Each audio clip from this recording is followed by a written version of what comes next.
ఒక యేసుక్రీస్తు మీ అందరికీ నా ప్రేమతో వందనాలు. అయితే ఇక్కడ ప్రశాంత్ దగ్గరికి వచ్చిన జనగం దగ్గర ఈ జనగంకి వెళ్ళి పోతుంటే నాకు అనిపించింది ఇవన్నీ తోటలు చూస్తున్నాను. ఇది ఏం తోట అని అడిగినప్పుడు ఏం తోట?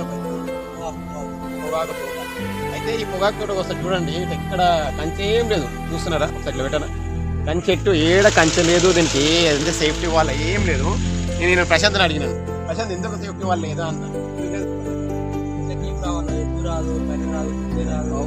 పంది కూడా ఏ జంతువు వచ్చి తినదు. ఈ పొగాకునంట ఏ జంతువు వచ్చి తినదంట. నాకు నిజంగా చూస్తుంటే అర్థం ఎంత మంచిగా అంటే చూసినందుకు పచ్చగా ఉంది, కానీ ఏ జంతువు వచ్చినా ఈ పొగాకు తినదంట.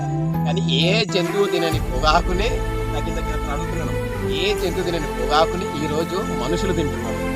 సో కాల్ దానికి ఏదో అంటే సిగరెట్లను తంబాకును దేనిలో కలుపుకొని ఆ జంతువు. కానీ ఇది ఎంతవరకు సాధ్యం? ఏ జంతువు ముట్టుకొని పొగాకుని మనిషి ముట్టుకున్నట్టే మనిషిని దేంతో పోలిస్తాం?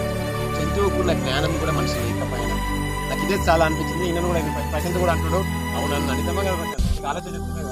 అవునన్నా ఇది నిజమే, ఈ పొగాకుని ఎవరికి నాకు ఇంతవరకు ఆలోచన. ఒకసారి మీరు గుర్తుపెట్టుకోండి, ఈ పొగాకులకు ఈ సిగరెట్లకు బానిసై ఉన్నారా? గుర్తుపెట్టి ఏ జంతువు ముట్టుకుందా అని ఈరోజు మీరు ముట్టుకుంటుంది ఒకసారి గుర్తుపెట్టి అది ఎంత గలీజో మీ జీవితాలను మీరు కల చేసుకుంటారు. ఒకవేళ ఈ పొగాకు ఈ మత్తు పదార్థాల బానిసై ఉంటే ఈ క్షణమే మారండి.